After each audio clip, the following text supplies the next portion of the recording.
Good afternoon, everybody. My name is Jacob Snow, and I'm here for Dragon Ridge Studios bringing you Tabletop Tuesday. On today's episode, we will be recording the Legends of Albadyn Dark Age How to Play. We will be using a mission, a brand new character, and some enemies to showcase how you play Legends of Albadyn Dark Age, and also so I can start grinding experience and currency for our boy here. As he starts, he is a level 0. He is a human, which means he has 12 HP, 4 movement, 2 reactions, and his weapon, being a longsword, will bring him an attack speed of 5. He will be hitting on 4s, defending on 5s, and he has the keyword block 1. We'll showcase what that means directly.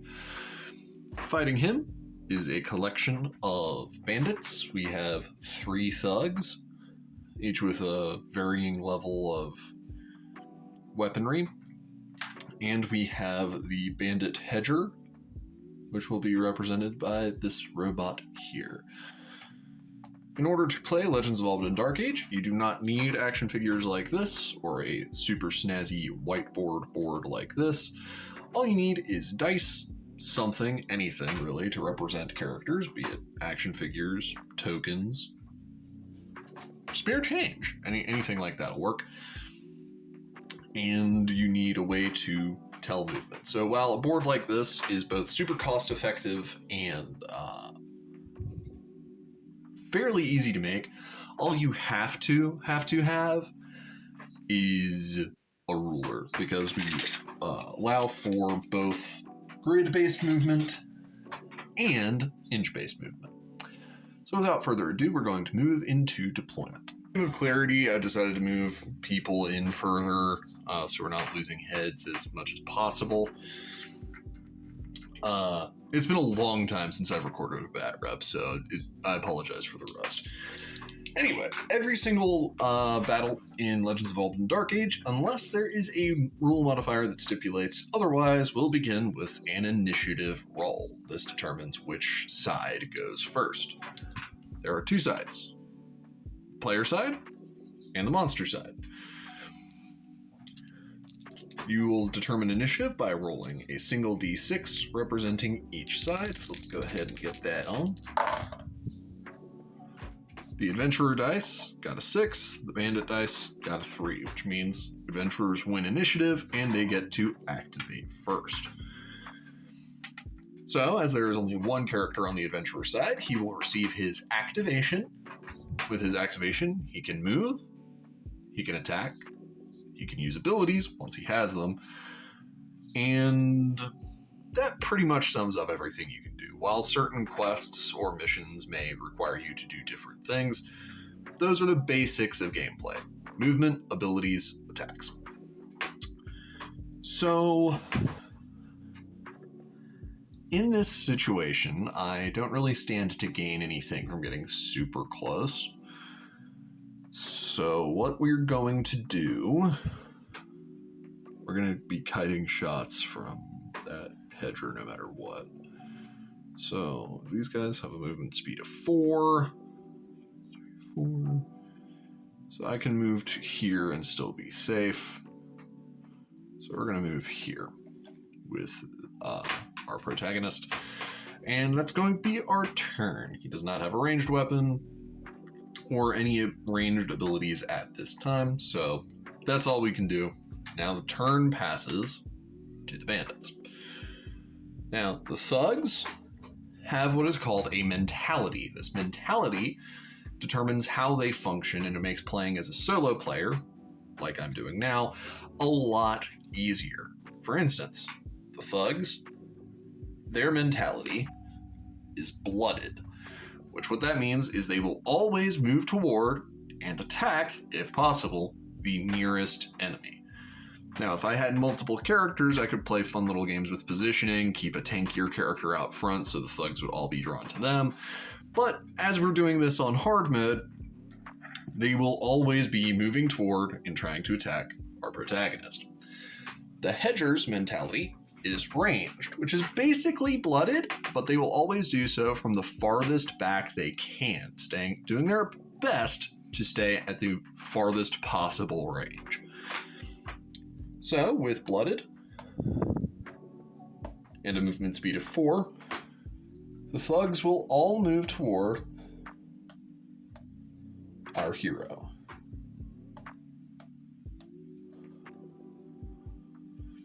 And the hedger, with a range of 6, 1, 2, 3, 6, will move to here. Now, it's important to note, at this time, as Dark Age is still in more or less an alpha phase, there are no rules for obstruction or for line of sight blocking, cover, anything like that. So our hedger here can just shoot past his allies, and with an attack speed of 3, hitting on 4s, he will fire at the protagonist. And I'm so happy I actually get to show you the dice results. We'll re-roll that one since it's bound off camera. It was still a 1. Okay, so both of these attacks are made, but they miss. And one important thing to note, never mind, we'll showcase that in a minute. So both of these miss, and this one hits, but due to that stack of block that we mentioned earlier, it is automatically defended against, and his stack of block is gone until next round. Fortunately for our protagonist, that is all the monsters can possibly do, so that ends the turn for the monsters and ends the first round. While not 100% necessary at all times, this will be our round tracker. We'll just put that right. Nah, we need a better dice for that. This is our round tracker. And we are now on round 2. So with that, the turn order is maintained because I learned from the Age of Sigmar videos that I've watched in the comments section on said videos, nobody likes the possibility of getting double turned. So we are going to move in 1 space. I'm going to use 3 attacks on this particular bandit thug. I am hitting on 4s. So 1 miss, 2 hits. Now, you may notice he has an attack speed of 5, right? Well, why didn't I use all of my dice? As a player, you can split your attacks and use as many or as few of them as you would like for the purpose of threat prioritization or trying to reduce the number of enemies that are present. Monsters do not split dice. They just pour all possible attacks into the valid target. So that's just one way that you, as a player, have a chance to outfox your opponents. Now, thugs defend on 5s. So he has 1 successful defense, 1 failed defense. Meaning this attack is blocked and both are removed from contention, but this attack goes through. Once an attack has gone through, you will roll a number of dice equal to the number of attacks that hit to determine how much damage the attack did. If our protagonist's weapon had True Strike, we would skip this step because the damage would be determined by the weapon. The attack does 5 damage, and as the thug only has 4 HP, he is vanquished and removed from play with -1 HP. With my 2 remaining attacks, I will now swing on this adversary. 1 misses, 1 hits. Unless you have an ability or a piece of equipment that says otherwise, you always get a number of defense dice equal to the number of hits that are targeting you. Alright, he got a 2. We now roll damage dice. I'm going to move this guy so we can see the damage. And as it is 5 damage, he is vanquished with -1 HP, just like his comrade was. With that done, my movement speed of 4, I will move back 3 steps. Just trying to jockey for a better position, really. Actually, well, I already took my hand off of it, so I can't change it now, but probably would have been more prudent to move toward this enemy so he would be closer. But we didn't do that, so we live, we learn. We do better next time. The turn now passes to the monsters, and as the thug is blooded, he will simply continue to beeline it for our protagonist, and you will now get to see the thug's attack for the first time. Or will you? You may have noticed that we mentioned reactions in our protagonist's stat line. He has a reaction speed of 2. This means that he can either move up to 2 spaces, make up to 2 attacks, or use an ability that requires reactions or a number of attack speed equal to his reactions. So we're going to try and get rid of this thug. We landed a singular hit. The thug defends on 5s. He defends it. Nothing happens, and we're about to have to face the wrath of the thug. So, the bandit thug has an attack speed of 6, hitting on 4s.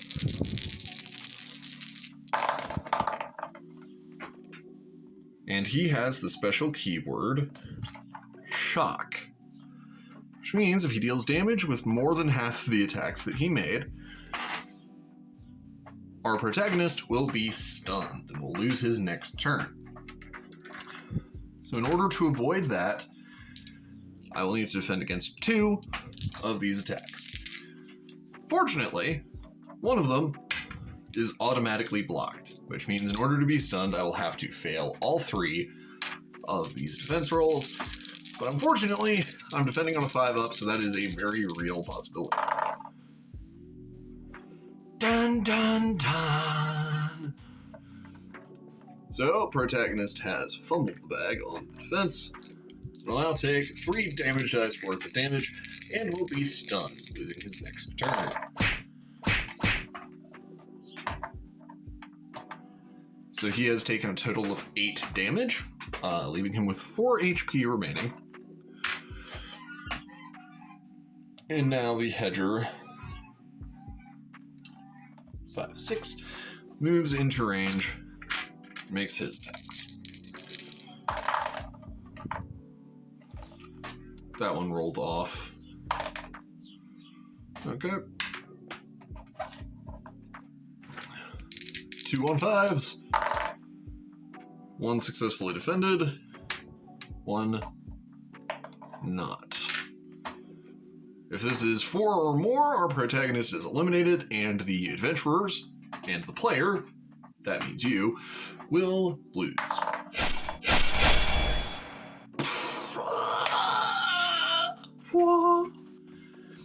Now we reach a critical moment in our gameplay. In many traditional role-playing games, and traditional tabletop games, upon character death, you would lose all progress, and all would be lost. Fortunately for you, Legends of Albadyn Dark Age features an integral system in which your playable characters automatically are teleported to a temple upon death, are fully healed, and can continue adventuring at a later time. This means that, should you decide to go hard mode, like our protagonist here did, you will not be penalized by anything other than just having to try again. Unfortunately, our dream of leveling up the protagonist gonna be put on hold for a little while I try and figure out how to deal with enemy threats with superior positioning and such. But, as just explained, this is a temporary setback, not a permanent retirement for the protagonist. He'll be back again in our next Tabletop Tuesday video, in which I'll be working to overcome those difficult odds and probably bring a friend to support the protagonist in his endeavors. This has been a How to Play video from Dragon Ridge Studios. We are really going to be bringing more Legends of Albadyn Dark Age gameplay to the channel every Tuesday, and also hopefully going to be bringing gameplay of other games, such as Universes. We've got a bunch of cards for that, and hopefully going to be making some gameplay videos of that real soon. Until next we meet, may your journey continue. This is Jacob Snow, signing off.